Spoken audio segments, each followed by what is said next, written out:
Hi everyone. I was so surprised with the amazing questions that I was asked inquiring health tips during Ramadan.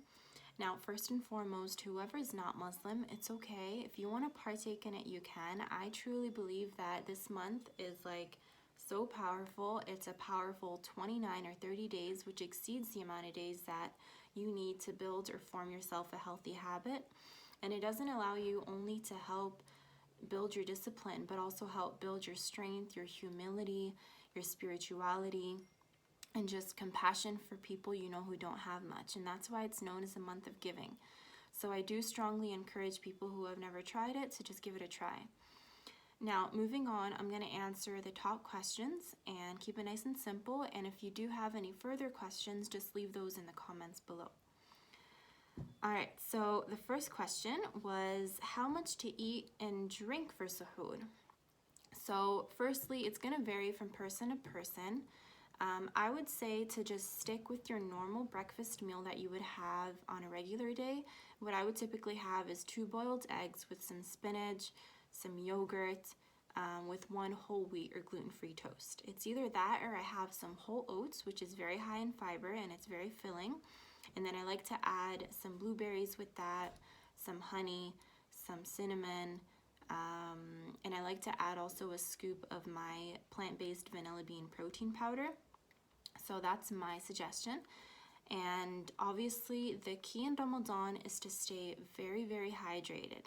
And the prophetic fruit and number 1 top hydrating fruit is watermelon. It's my favorite, and considering that the weather is really warm out, you know, it's just so refreshing. So you want to have very hydrating fruits: watermelon, grapes, honeydew, papaya, any kind of fruits. And to help you stay hydrated also, aside from those fruits, you want to keep away from the caffeinated drinks like coffee and tea. You want to keep away from sodas, anything that's sugary also. So replace those with water, with the hydrating fruits and electrolytes. So that way you'll also keep away from the side effects of feeling headaches, feeling sluggish, feeling lazy and tired, and just losing that mental focus.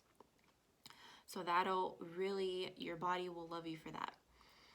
Okay, so next question is how do we avoid overindulging at iftar? Okay, so don't let anybody peer pressure you to eat more. You just want to keep it in moderation, and if you have had that kind of mind frame of eating clean and healthy and in moderation, you want to use that same mind frame going into Ramadan. So, you know, for me, when you're fasting all day, you feel like you're going to eat everything, like every single thing that's served on the table. But as soon as you sit down and you have a few bites, you actually feel full because your stomach has begun to shrink a little bit. So you just want to connect your mind to how your body is feeling and just know that you are only wanting to eat until satisfaction and don't overdo it. Okay?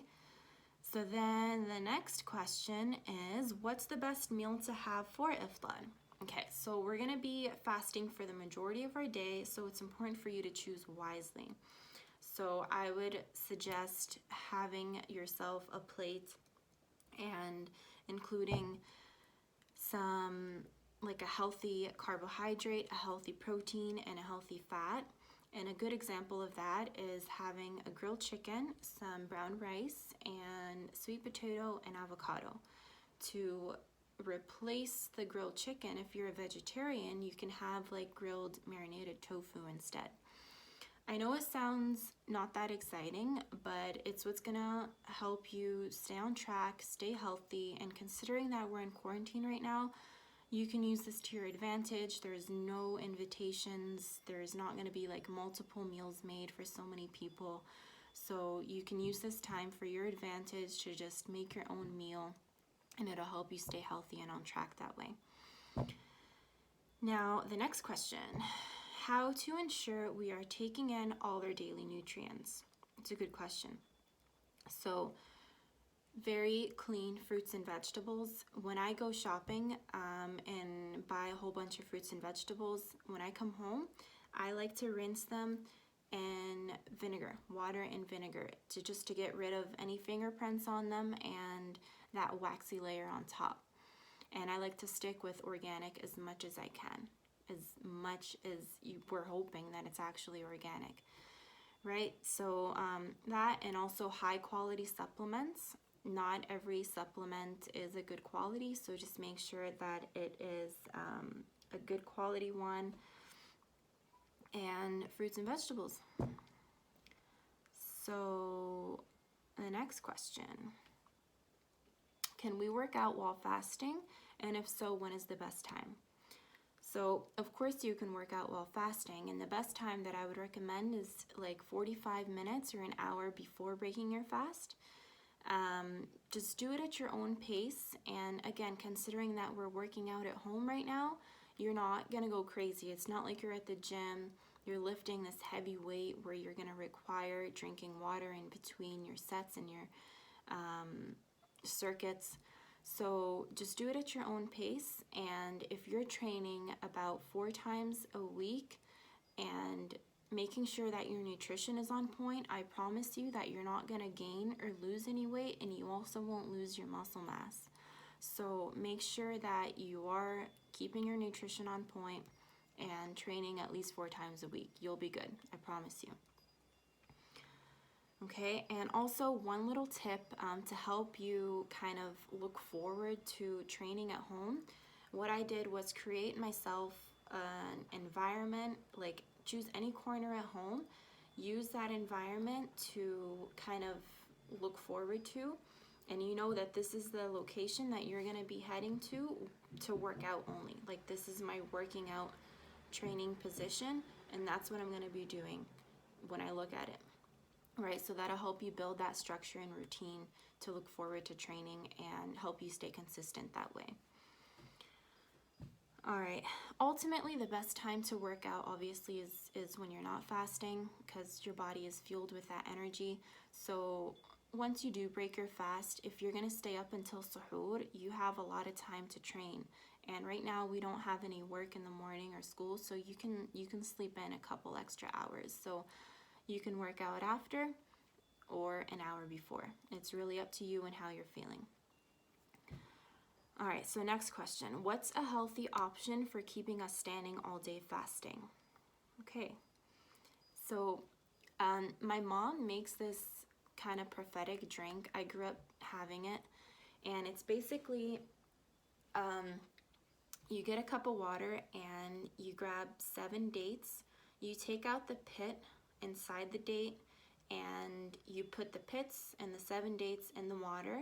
You let that soak overnight, and for suhoor, you drink the water. You take out the dates and the pits, you drink the water, and then the dates I use to make a smoothie, or I just I put like some almonds in it and I eat them, or I would put almond butter or peanut butter in it. You know, that's also a great snack to have.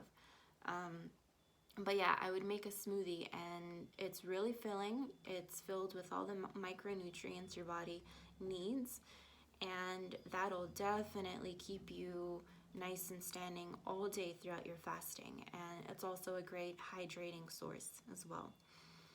So there's that. Next question. Okay, so it's how are you able to recover quickly without taking any medication?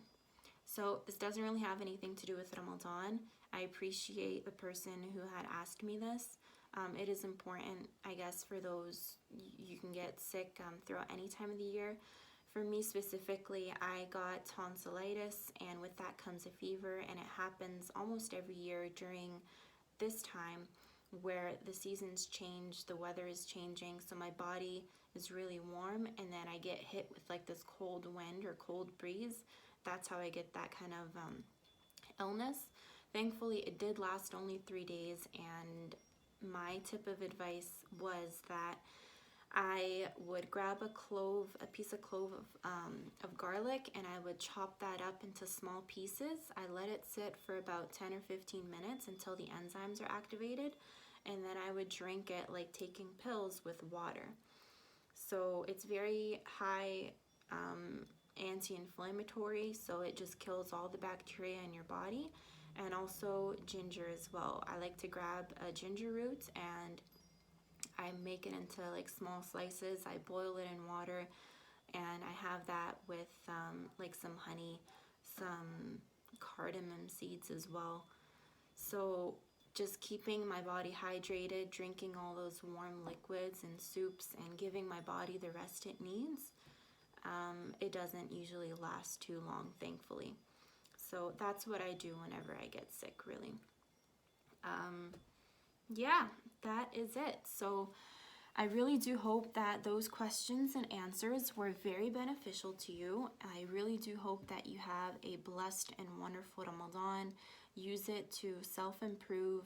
Use it to gain more knowledge about yourself and about just anything that you feel like is going to benefit you mentally, spiritually, anything like that. And one thing I always kind of like to keep in mind is to look at it in terms of improving better than what you had done the year before. So even if it's something little, you always want to just do a little improvement and better yourself than what you had done the year before. Okay, so I hope you guys a wonderful day, a blessed month, Ramadan Kareem. Peace out.